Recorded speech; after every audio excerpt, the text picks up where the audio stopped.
A pleasant good afternoon, good morning, or good evening, depending on where you are logging on from. Welcome to the Merchants of Speed Track and Field Roundtable. How did this come about? Well, I was asked if I could have a conversation with some of the best coaches in the world, who would I pick? And these are the ones that I chose. Let me introduce them to you very briefly because to go through all of their resumes, we take the whole hour. Let's start with the ladies. Amy Deem from the University of Miami. Reider, who of course is head coach at Tumbleweed Track Club. Curtis Taylor from the University of Oregon. Mike Holloway from the University of Florida. And Lawrence Boogie Johnson, who of course is based in Los Angeles. Ladies, gentlemen, all of you, welcome. Thank you. Well, let's start with the proverbial elephant in the room on the planet. How are you guys dealing with sort of preparing for a season that you already know is just about completely lost? Amy, you can start. Well, as you know, the collegiates, we're not allowed to have a lot of contact with them. So it's more just, checking on them mentally and making sure they're taking care of academics. From a post-collegiate standpoint, it's just kind of a few days a week trying to stay active in parks, whatever we can find. Just really, just keeping active and keeping them mentally engaged. Curtis, you have a similar situation at the University of Oregon. How are you guys coping? Right, pretty much the same as Amy said. What we're trying to do is make sure they're following up on the academics. It's hard for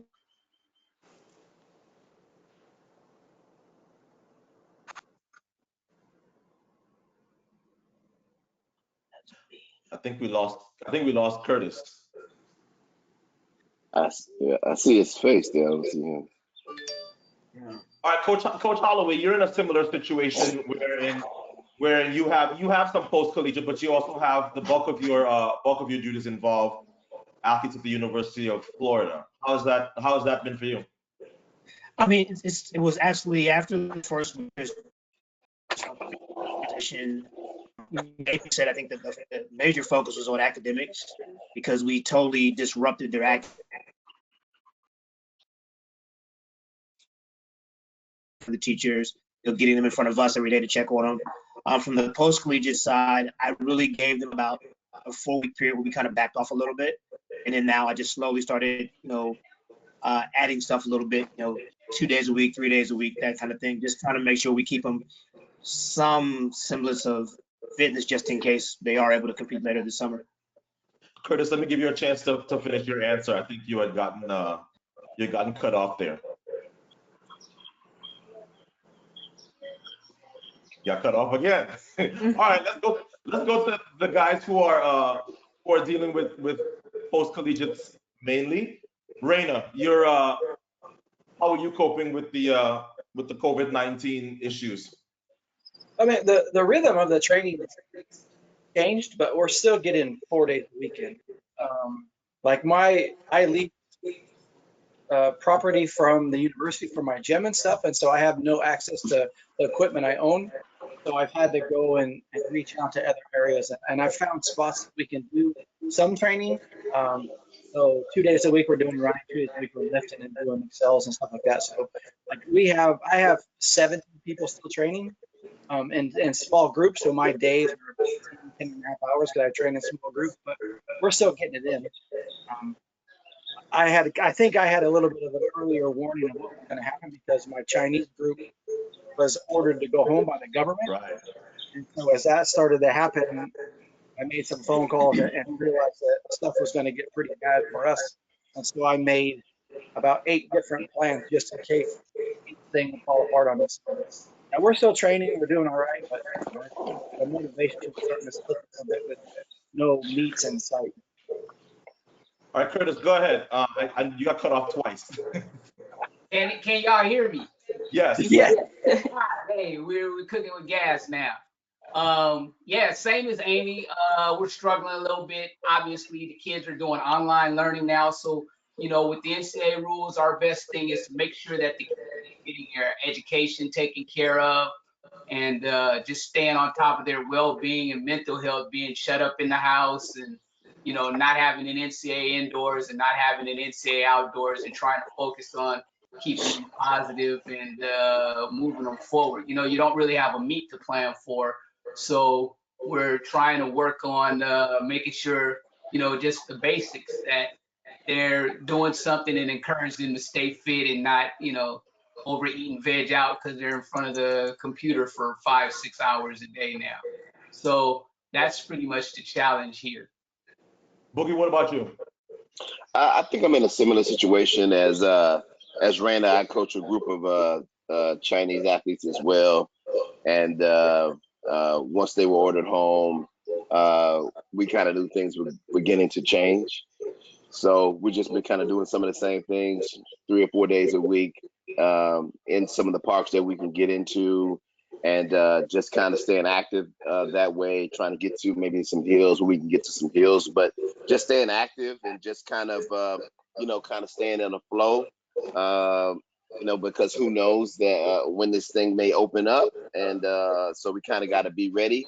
So kind of went back to some off-season type stuff.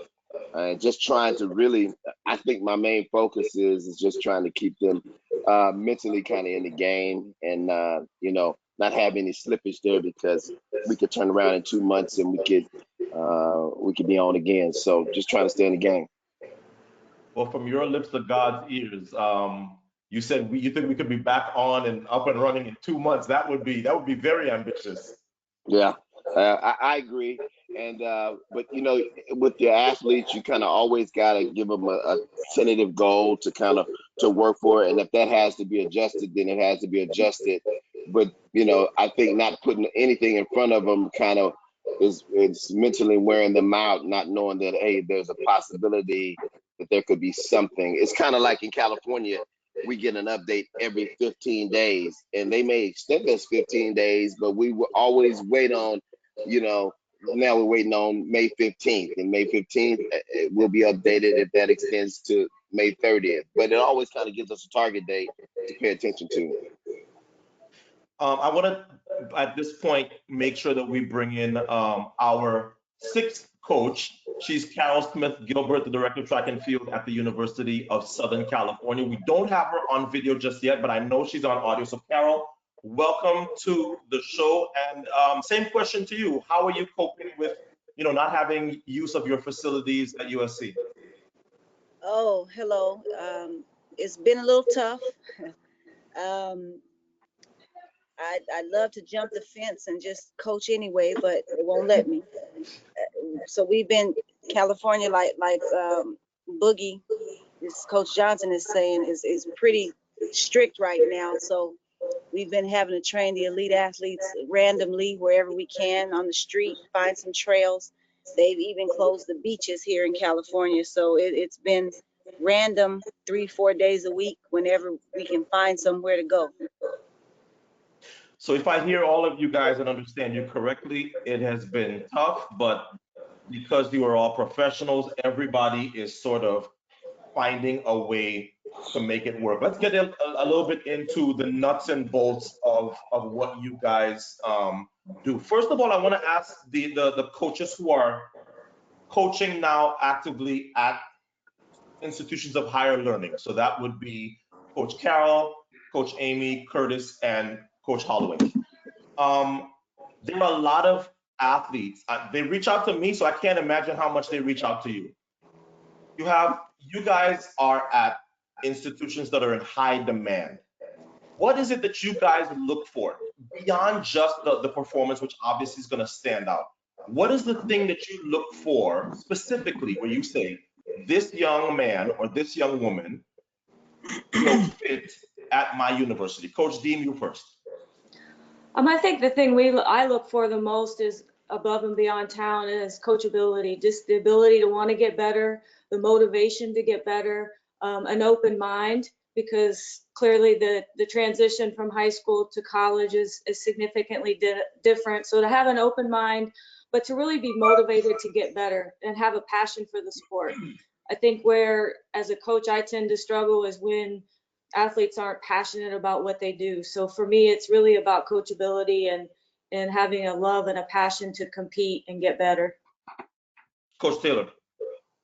Yeah, same as Amy. Me having been an age group coach, a high school coach, a junior college coach, and all the levels going up, the difference that I've been able to see is that when you got age group kids, their big thing is, oh wow, you know, I want to go to this high school. I'm really working hard for that. And then they, you know, get to high school and they're like, oh, I want to go to college. I want to go here. I'm going to work hard for that. You got a junior college kid. You're like, hey, let's get out of here. Let's get it together. Let's go to such and such a college and let's move. And then when they get to college, it's kind of like, okay, I'm here now. I don't know if I'm going to be able to make the transition to being a professional. So their focus isn't the same. So what you're looking for is not kids who just want to be at your school or run Division I track and field, but people who are motivated to be better and take it to another level. And people that are coachable and that can fit in with the ideas and the philosophies that you have as a coach and as a program. Coach Holloway. You know, I think one of the first things I try to look at is I try not to just recruit off the list, off of a mark. I try to get myself and my staff out to watch these young people when they don't know that we're watching. Because you know, you go to a practice or to a meet and they know that you're there, they're going to put on their best face.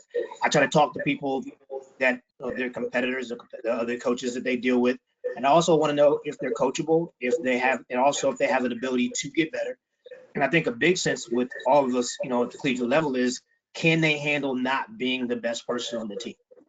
Can they handle being one of three or one of four? You know, we've all had the situation where a guy or girl comes into your program, they're the best girl in their state, the best girl in their area of the country, and they get to your school, they're not the best guy or girl in their dorm room, and then all of a sudden, you know, they freak out. So we have to figure out if they can handle those things, because if not, then it's going to be a problem when they get on our campus.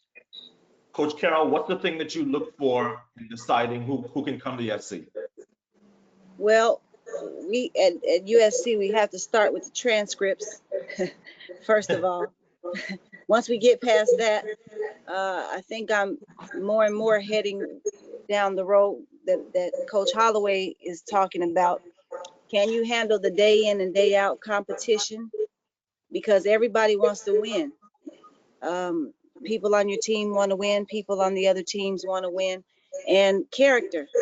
Are you willing to work hard every day? Are you willing to take a few losses and come back and keep working hard? Because that's the only way you're going to get where you want to go. So I would say character and hard work. Now, every one of the coaches on this roundtable has something in common. You are all familiar with the 1080 sprint. Rana, you're the reason I bought one, and I don't have a collegiate budget, so it was, you know, it was a little bit more of a struggle for me. I think my surprise 4 or 5 seasons into owning it is that when I got it, I thought it's going to be a fantastic tool for overspeed.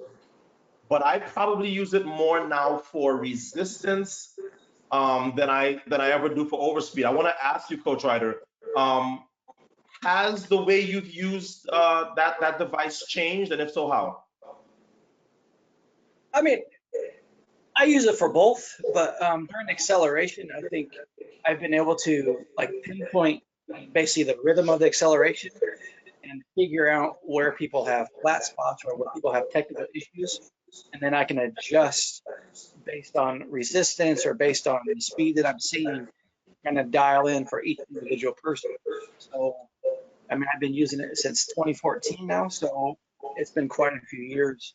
And I think I'm getting more and more specific for each individual than I am more of a general training for everybody. Boogie, you had 2 world records last year. Can you draw any lines between what you've learned with that 1080 sprint and those records?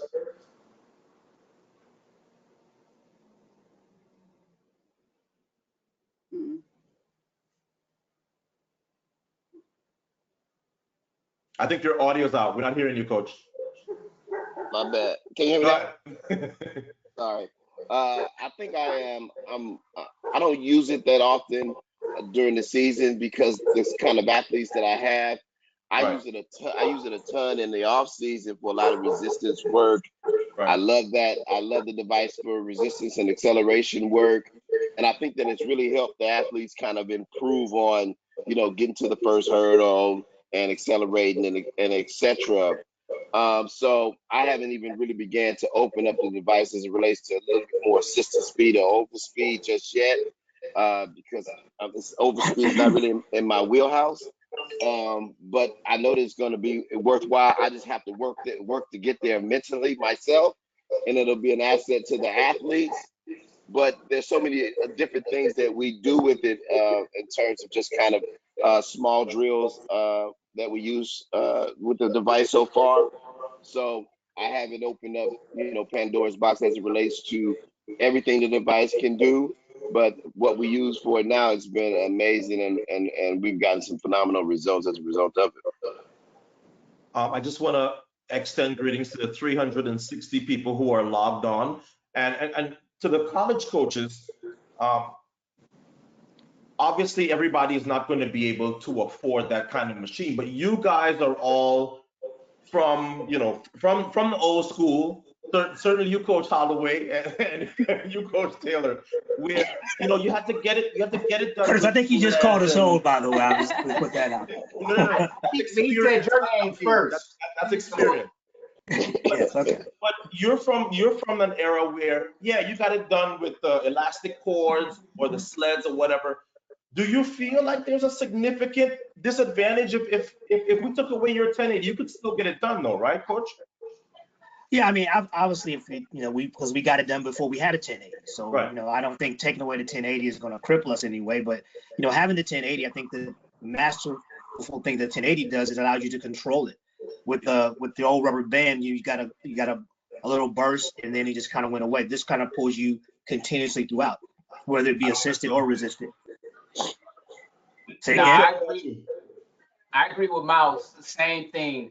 I think it's great because you can control it and you can do it a little bit faster once you get the rhythm of what kid and the settings you want for each particular athlete.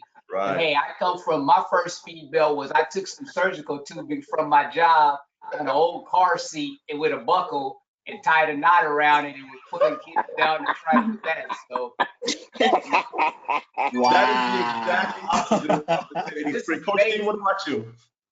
That is definitely old school there, Coach. That's Yeah. definitely old school.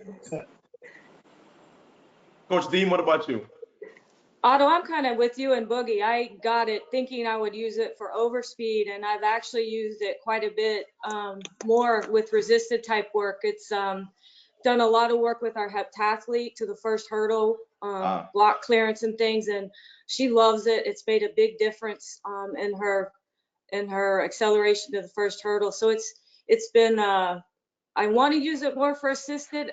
But I think one of the things I've talked to Coach Holloway about is I think it's, like with any tool we have, you have to make sure you're using it for the right reasons with the right people. And so that's where I really want to get more into assisted stuff, but the opportunity hasn't been there yet. But from a resistance standpoint, I've utilized it quite a bit. Coach Caryl, yourself. Man, I can't live without that thing. I can't live without it. And I call Peter probably once a week. But I think it's the way it's helped me is because I won't pull any more of my own hamstrings trying to pull anybody. But it's so consistent and it's so even, it's so level, and it keeps the athletes from being afraid to be on the overspeed belt. And I can monitor how fast they run from 30 to 60. And they can look at it. They start liking to see their own speed, and they can try to set their numbers how they want them. They can go 5 or 4, however high they want to do it. And they start looking at their velocity and their force application themselves. So then I can monitor it from workout to workout. And it seems to be pretty useful for their confidence. Yeah, Coach Caryl, I think I'm on your side of things. Like anybody that has a new 5-figure toy, when I first got it, I mean, I wanted to put on my spikes, but I definitely used it way too much. Yeah. Turned it up way too high. But you live and you learn. Let me let me put it to the panel now. We know so much more about sprinting, and I think sometimes in some of these athletes that I cover, including your own, I look at what they're able to do and what we know now about the sprint game, and think to myself, wow, if I had known this in my era, maybe I'd have run faster than 986. Coach Deem, let's start with you. What's the thing that you think we've learned in the last 10 years that you go, wow, we could have never imagined that prior? Wow. I think I might defer that one for a second. All I right, need to we'll come think back a to little you. bit of that more. Reider, you go first. Rana, you're up. I mean, the last 10 years, I mean, like I had like, you got to look at who I've had as mentors. I had old school coaches that all like coach differently. And every place I've been, every coach I talk to, like gives me something that makes me a better coach. And so I think knowing what we know now is important in terms of the science, in terms of technique. But a lot of stuff that I'm seeing is the stuff that Mouse uses, or Boogie, or Amy, or some of these panels is old school coaching, right? You have to do volume, you have to do intensity, you have to get the kids fit, you have to make them understand to be a professional track athlete. You have to do work. And a lot of the stuff I'm reading seems to be getting greater and greater, that we're talking about restoration. It used to be just recovery days. And we're talking about kilograms instead of just clearing the blocks. And so it's been repackaged, I think. But Right. the coaches that can coach and have coached for a long time and got it done have the same principle. They may be able to dial it in a little bit different because they have better high-speed cameras, and 80, they have gadgets, but their principles on how they coach and how they get it done, I don't think it's changed. You know, I watched John Smith when I was a kid, and I would watch him talk about acceleration.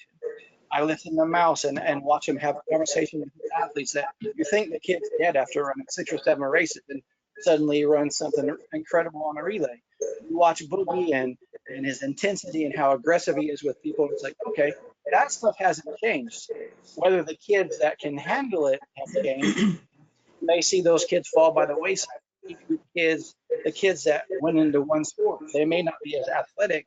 And so then you hand pick and figure out who fits your personality and who wants to be the top 1%. Like, that's the way I look at it. Yeah, we might know a lot more, but can the kids handle it a lot more, or do we repackage it with some fancy words? Coach Taylor, what have you learned in the last 10, 15 years that you thought, wow, if I had known this at the very start? Wow, that's a great question. One of the things that I found very interesting, I think back in the day, I think most coaches were coached like they were coached.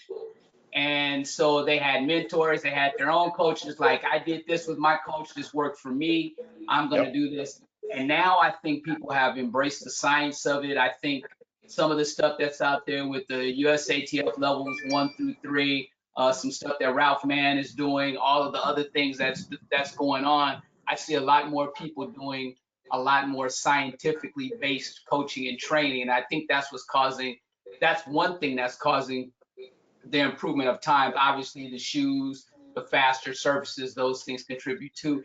But the second thing is the specialization in track and field, and less kids doing football, baseball, basketball, track, women's basketball, volleyball, soccer, track.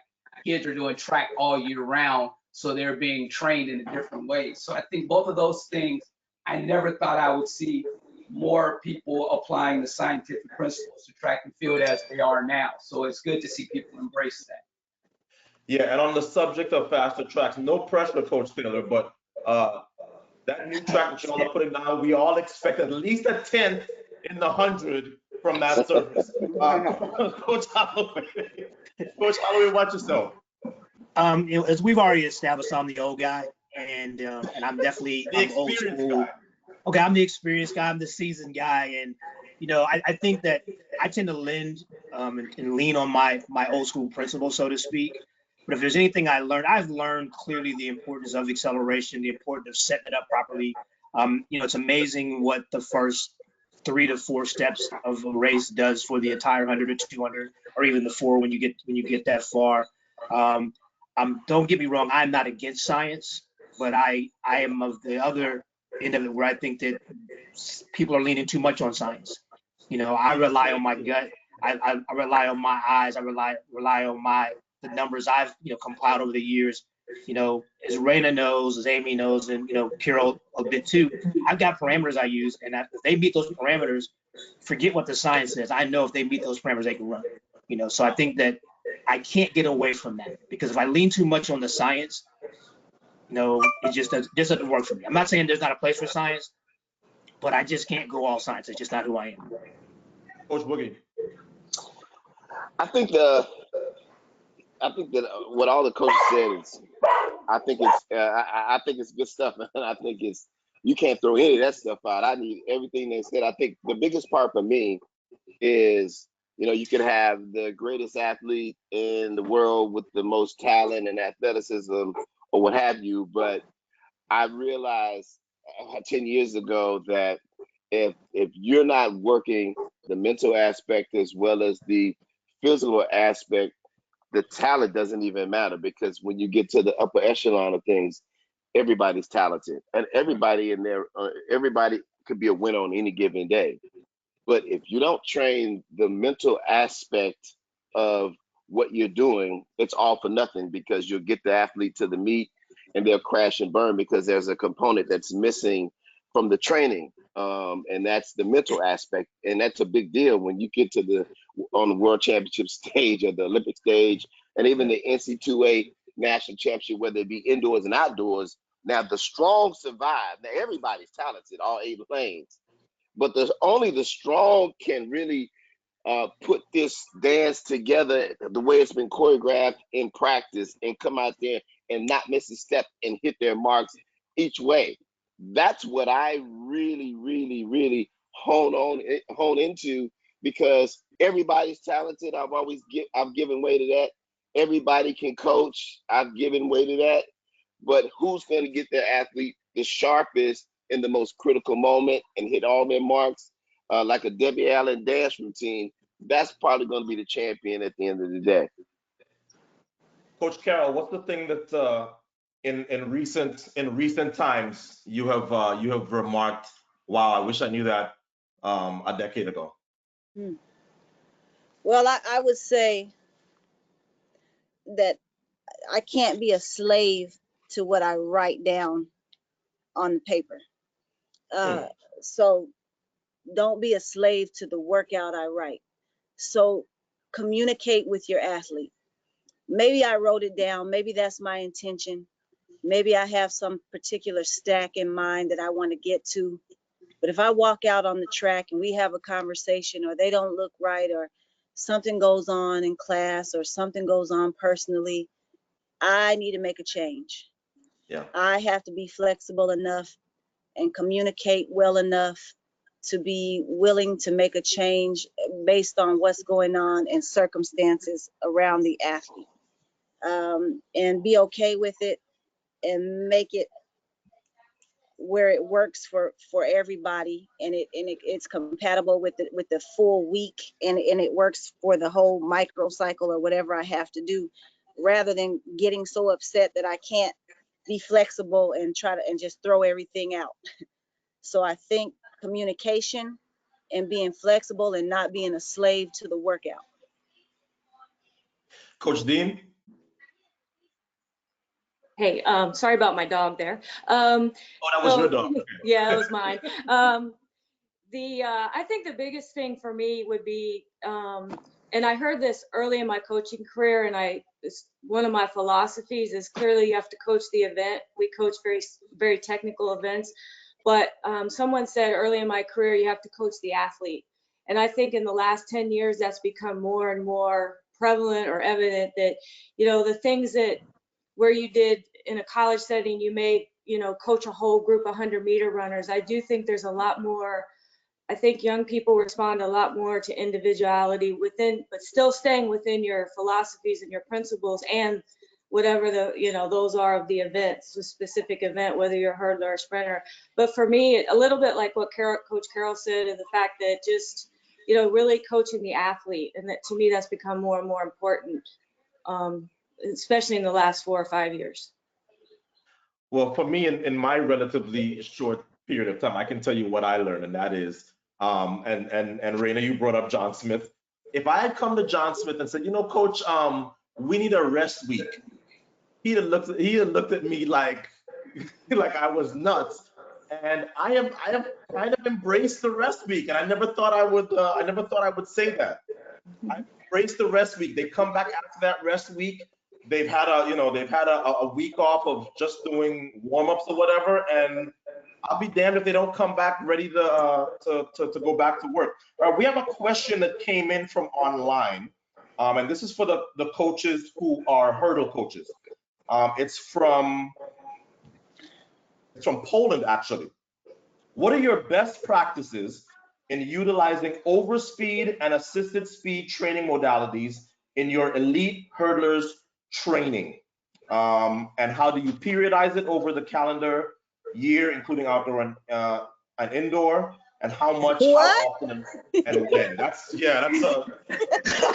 basically reveal your entire playbook. Rana, you go first.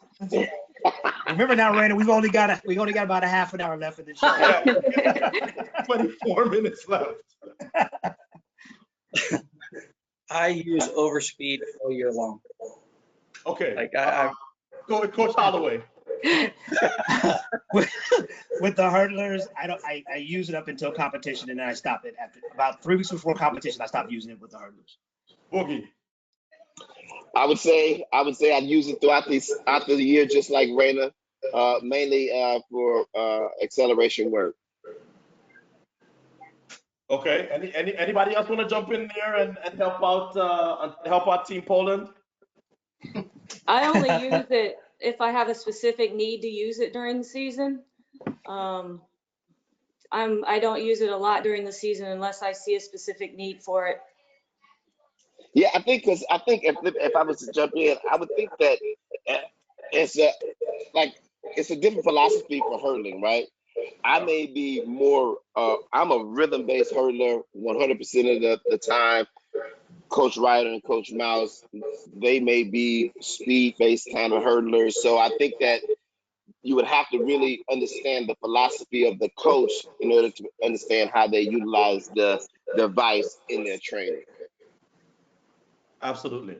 I can tell all of you with a salute to everybody that is logged on who is a coach. I don't think I could possibly have understood how difficult the profession is until I tried it. Having said that, what are the things that you find? What is the most rewarding and the most challenging thing about your job still? Let me start with Coach Caryl. I would say the most rewarding is when the athletes improve, and after watching them work so hard, that's pretty rewarding to watch them reach their goals. The most challenging, boy, there's so many. When they work hard and they don't reach their goals, I would say. A lot of the politics, a lot of the I don't know, there's a lot of challenging things. I'll pass on that. Coach Boogie, rewarding and challenging. I would say most rewarding, medals. The most stressful, repeating it. Repeating it. Yes. That's right, the most stressful part for me. Yeah, I think we're all on the same page with the rewarding part of it. I mean, just watching them do something they didn't think they could do, watching them win a championship, something like that is very rewarding. The most challenging thing for me is getting some of them to believe that they're as talented as they are. I see something in an athlete that they don't see, and then trying to convince them that they can do things. The pushback I get from them, the non-belief, I struggle with that, because I don't know why you would come to practice every day and you come to a university and you trust the coach, then you don't want to trust and believe what we're trying to teach you. That can be very frustrating at times. Coach Taylor.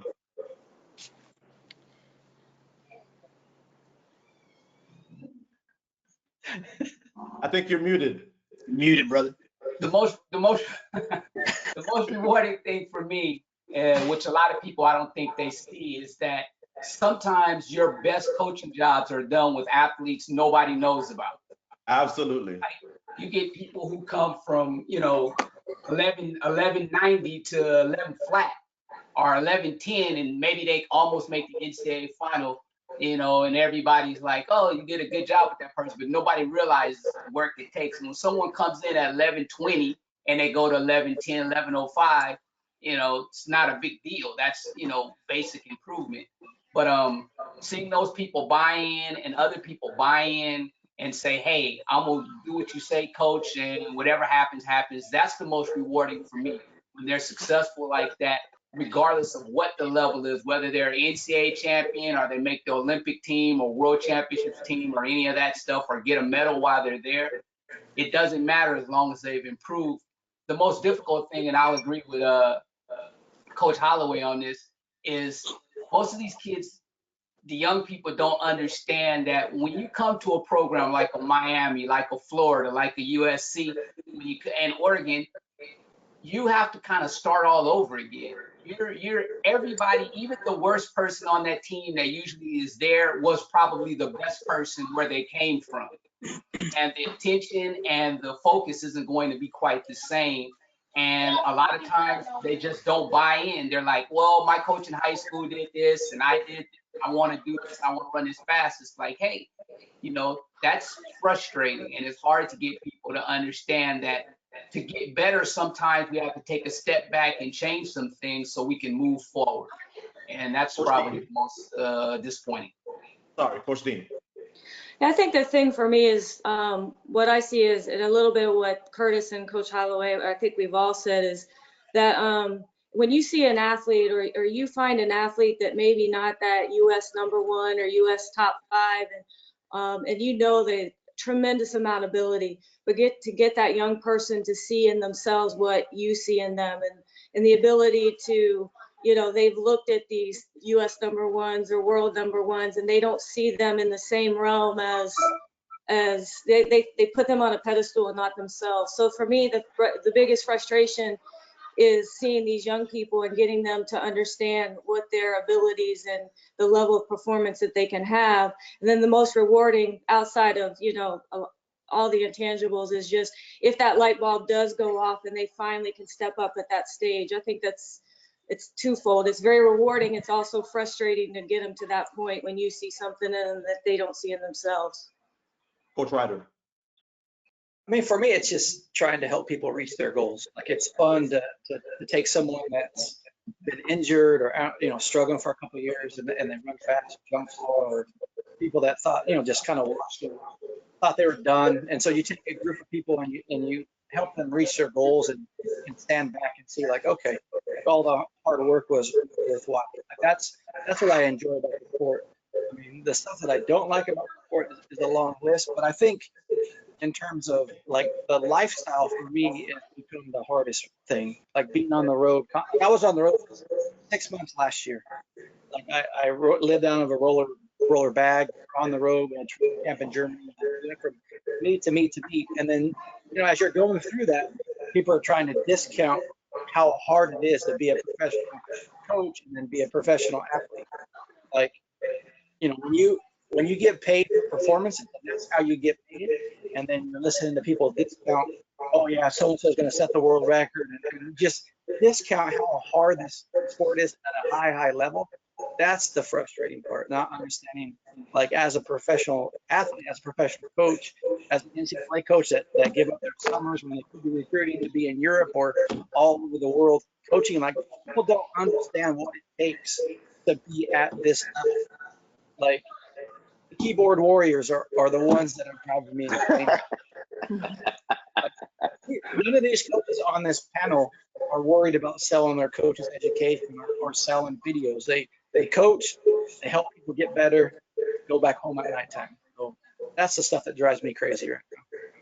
Coach Reider, you spent all that time on the road in 2019, and now in 2020, you get to spend all this time at home. See how life balances out? In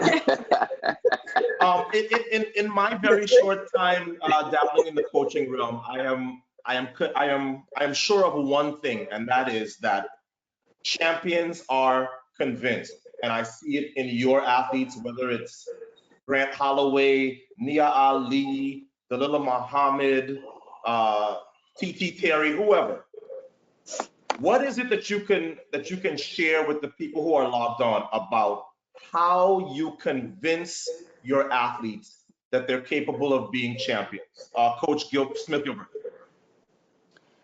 I think that's where a lot of science comes in, as well as communication.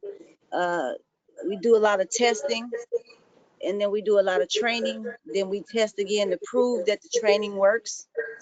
And then we do a lot of talking and a lot of goal setting, and then we see if we reach the goals. Then we put the numbers down and use a lot of calculators. And then I say, "See, is that right?" And PT says, "Yeah." And then we go out and do it. So for you, if you can show them the numbers and say, "Look, you're running faster in practice than you ever have," they're convinced now that they're ready to go set a personal best. Yes, we do. We show them in practice, and then I show them maybe, stride lengths from here to here, numbers from there to there, velocity here to here. Do the math. Here's the calculation. Distance divided by time equals velocity. So what does that mean? If you can do this here and here, you've done it there. Look at this. It matters. It adds up. I see the light go on. Then they go do it. Coach Johnson, how do you convince your champions? I think for me personally, it is my level of intensity and my expectation for them is to be special. And I demand that they be special, and I will crank on them and crank on them and crank on them until they understand how special they are. I will not have no weakness at any time for me. And that's a pet peeve of mine, is if either you halfway in and out, I'm not with it at all. If you got 1 foot in, 1 foot out, then you won't survive at our camp. And if you have to come in, and I will train you to be a specialized killer and assassin, so that when you get to the meet, that nothing else matters. Your parents don't matter, your boyfriend, your girlfriend, your brother, your sister, your cousin, your uncle, nobody matters. That's your moment, and you have to be a killer and be willing to slay and cut every throat in the building to get there. All right, It's a demand. All right, then. All right, hold on, Coach Holloway. Before I get to everybody else, I really mean that too. Yes, we're all familiar with the HBO Hard Knocks series, right? Where they go and they follow the football team getting ready for the NFL season. Just by a show of hands, how many of you guys would allow an unfiltered look, as long as they weren't giving away your proprietary stuff? How many of you guys would allow an unfiltered look at how intense you get in practice? Welcome. All right, what about you, Coach Caryl? No way. All right, so that's Come on, Smitty. Come on, Smitty. So that's 4 yeses and 2 no's. The no's are from the Pac-12, Curtis Taylor and Caryl Smith Gilbert. No way. Wait, so hold on a second. Let me go back to Boogie. So Boogie, given what you just said and that whole, last dance, Jordan rules, I step over my mother to win, you would still allow cameras to see you at your most intense? Absolutely. I mean, why not? This is an organic version of me, and I don't tell if a kid wants to come and train with me, then here's the deal. Like, if you don't want to be special, don't come here. If you want somebody to hold your hand and walk with you to the call room and pray with you, and this, I'm not that guy. We come to do a job, and I'm there to do the job, period. Coach Holloway, how do you convince your champions? Well, I don't know how you follow that, but honestly, I mean, I'm a very intense coach. I'm a taskmaster. We all have heard this old adage that practice makes perfect. I'm a practice makes permanent guy. The way you practice is the way you compete. See, I would have no problem with the cameras being there because while I am intense and I am loud and I am aggressive, it's the private conversations is where I think where the convincing comes in. It's the conversations that I have in my office. It's the conversations that, I have when I'm walking around the track. Those are the conversations where, I kind of get in their head and kind of try to put a little bit of my intensity, my pride, my passion into them. And I just tell them in the recruiting process, if you come here and you trust me, you're going to get better. Now, the question is, will you trust yourself enough to be as good as you can be? I laugh. I tell people this all the time. My mother's 85 years old. She comes to practice every day. She's going to get better as long as she trusts me. Guarantee it. Guarantee it. All right, Coach Taylor. Yourself and Coach Smith Gilbert were the two that said no cameras. How do you convince your champions? We got to have a conversation. That's the main thing. I think you got to really communicate with your athletes.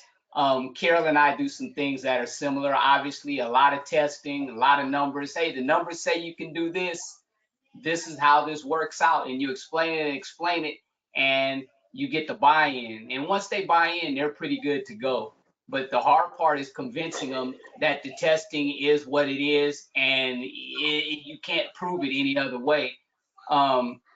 And you've got to get these guys to buy in. That's the biggest thing. And it takes conversation after conversation after conversation.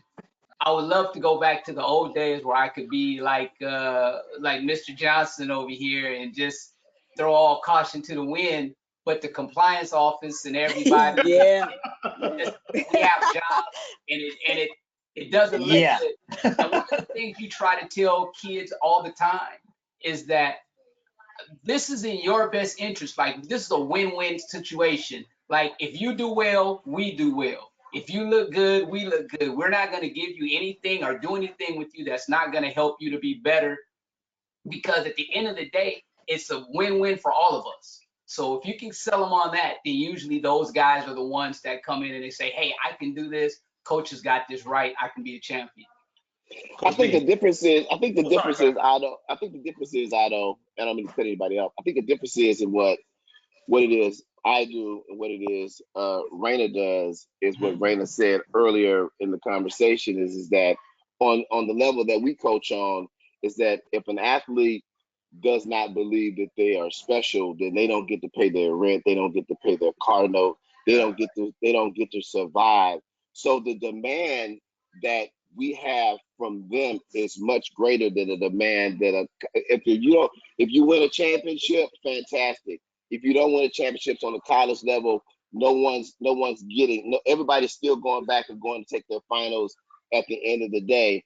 On this level that we have chosen to be on, I think that it's a different intensity, because if you don't, in most of these contracts, if you don't make a final, your contract will be reduced. If you're not top 3 in the world, your contract is reduced. So every day it's a constant struggle to make them understand that if you don't have the performance of your year on this particular championship day, you could lose your entire contract in some instances. So, and that doesn't, my intensity is high. Coach Reider's intensity is high. But I think that the balance that we have in a training session, the intensity high, out of the training session, we're laughing and joking about little houses on fire or little fires everywhere or whatever. So the balance of intensity and love and compassion and comparing and caring for these kids is what, and these athletes and these adults is what draws them to you, and it allows them for you to extract the greatness. Your intensity doesn't mean you have to be degrading to a person or to make them feel badly every day. That's not intensity. That's a complex that you got to work out on your own. But if that's you disrespect, turn that but you can turn that intensity up and and to demand greatness out of them.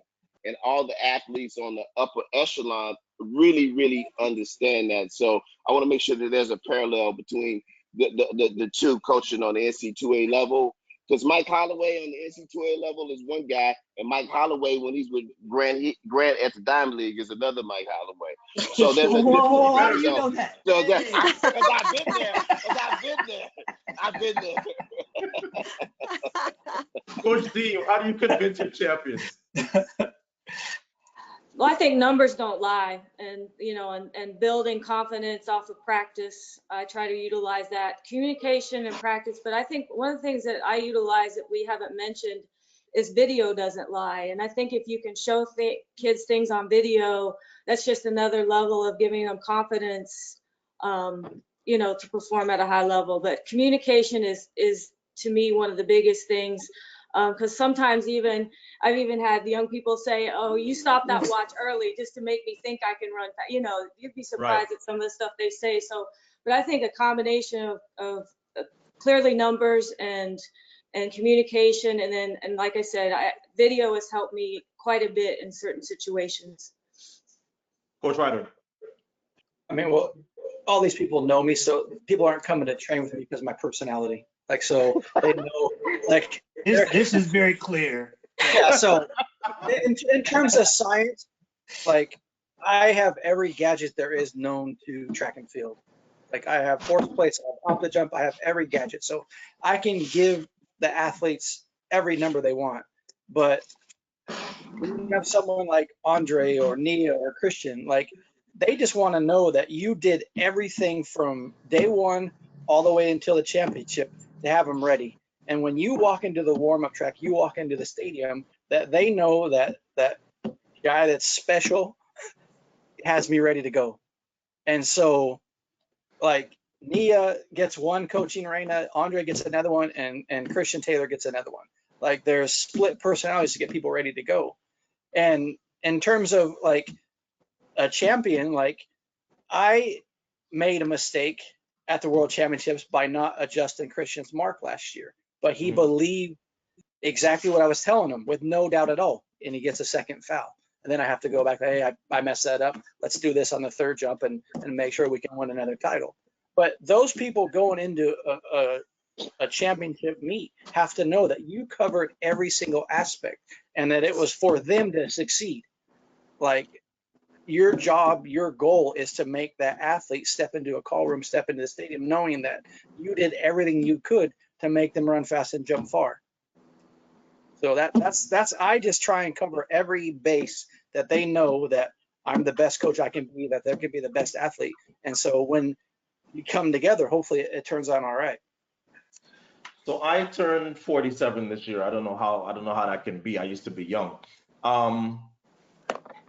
So at the risk of sounding like an old guy, I look and I listen to some of these athletes on social media and in interviews. And particularly, I think this is a sprint question, so it's good that we have all these sprint coaches here. Tell me if I'm right or wrong about this, or is this just me getting older? It seems to me that in eras past, it was almost a given that the sprinters knew, you come to my school, so this is more for the college coaches. You come to my school, you're gonna run 100, 200, maybe the 4 if that's your event, 4x1, 4x4. I see some of these athletes now who are like, to get them to run the 200 now is like a struggle. And 4x4, what? Like that, I don't run the 4x4. Coach Deem, is that it? Are the athletes today softer? Are they trying to specialize more, or is that just me? I haven't found it to be to that degree, but at the same time, I'm a private institution at $80,000 a year.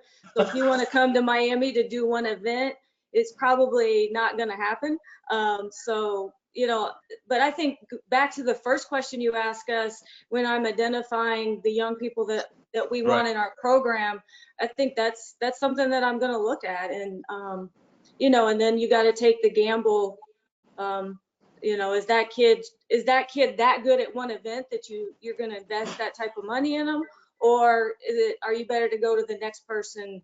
100 hurdles, for example, that's a perfect example. Is what else can that young person do in our program? Not to the degree that you want to run them into the ground, but to the degree that how can they help your program win a conference, win an NCAA championship, those type of things. So, but yeah, sorry. no, that's fine. Coach Taylor, are the athletes softer? Well, nah, really, they are softer. There's no doubt about that. But it raises a larger question. The cutting back of the athletics in high school has led to the development of the personal coach.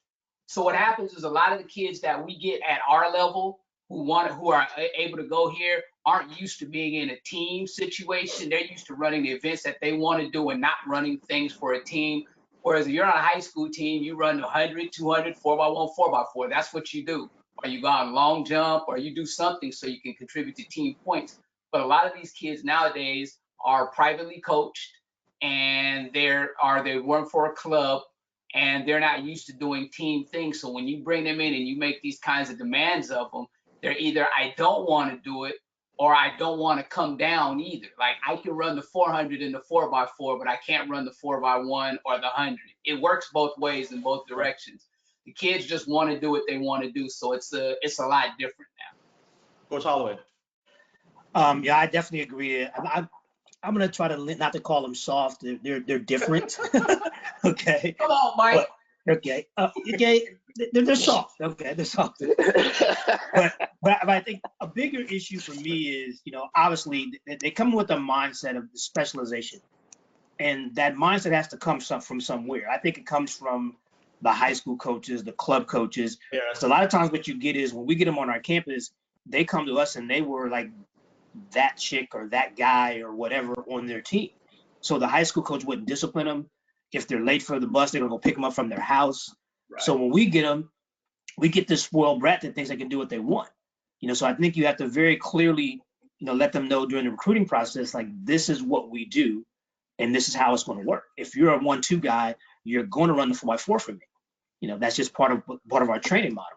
And if they don't want to adhere to that, then they shouldn't come to your school. But yes, Taylor, yes, Curtis Taylor, they have gotten soft. I'll put it out there. Coach Caryl, you agree with the guys? Are some of these athletes soft? Yeah. Go ahead, say it, Smitty. Go ahead, say it. Well, yeah, they are. Well, I think they're entitled, and it starts early. Yeah. They're entitled. They get participation awards. They get what they get. They get what they want. They and they also have a higher level of stress. So, how so? Social media. So they come to practice with an extra level of stress higher than we did. So a lot of things we want to do in practice, we can't do because they're already 200-300s in, so to speak. And they have a lot of the parents, they have a mindset of they want their child to be professional. So you have that element working against you as well. And they don't like some of the things the coaches may want to do that might add an extra relay, an extra 4x4. They may think that works against what their plan is for their child to be professional. So you have that element working against you as well. So I do think Amy and Coach Deem and Coach Holloway are correct. You have to address those things in the recruiting and figure out which student athletes you're going to have on your team, and let them and be very clear about the expectations that you have for your program and for them. But yes, I guess you could call it soft, but I think it's just very entitled, and I don't think they know any different. So as we start to run out of time, I want to let's look forward. We assume that at some point we're going to get back on the track and the planet will get back to normal. I think I can almost predict some of your answers, but I want to start with you, Rana, and go across the board. When we get back to track and field, the next world record in our sport will be in which event? Triple jump, men. I got that right. Coach Deem. I think you're muted. Go ahead. 400 hurdles, women. 400 hurdles women. Curtis Taylor. She took mine. I was gonna the first two were men's triple jump and women's 400 hurdles. I agree with those guys. Oh, here's a surprise. Maybe the women's quarter. On my screen. Go ahead. What did you say, Curtis? Maybe the women's 400. Women's 400. Okay, Coach Holloway.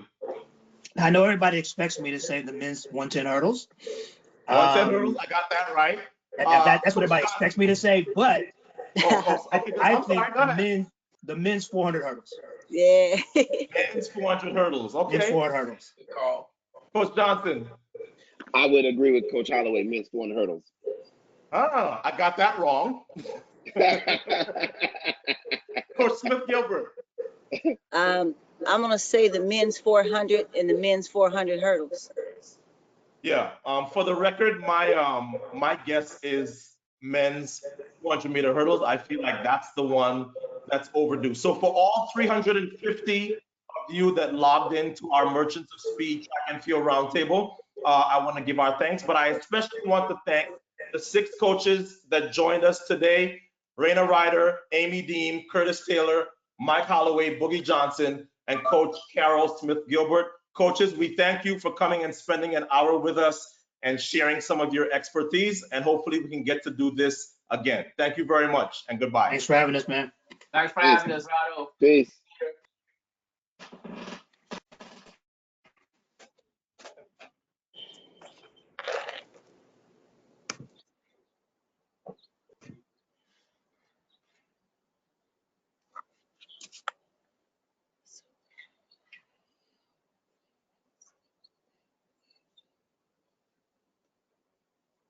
Order.